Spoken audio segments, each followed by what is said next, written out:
আকাশ মিঠা বাতাস মিঠা মিঠা গানের সুর বাংলাদেশের গর্ব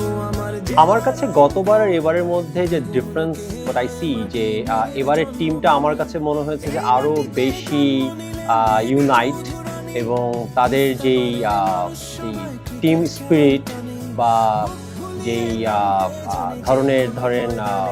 মাঠে আমরা দেখেছি তাতে আমার মনে হয়েছে যে তারা আগের মতো অতটা কিন্তু প্রেশার নিয়ে খেলছে না। এবার তাদের খেলা দেখে আমার মনে হচ্ছে তারা একেবারেই প্রেশারলেস খেলা খেলছে এবং দে নো যে দে ক্যান ডু ইট। এবং আমি এখন পর্যন্ত দুটো ম্যাচে যেটা দেখেছি যে আমার কাছে মনে হচ্ছে যে ইটস লাইক ইজি গোয়িং আর কি ফর দেম। সো এই কনফিডেন্সটা is very important for any team, because একটা টিমের জন্য আসলে প্র্যাকটিস তো definitely comes first and then এই যে টিমের মধ্যে যে একটা কনফিডেন্স যে now we can do it, হ্যাঁ, despite of having good names, হ্যাঁ, আমার কাছে মনে হচ্ছে যে এবারের টিমটা আরও বেশি ভালো করবে।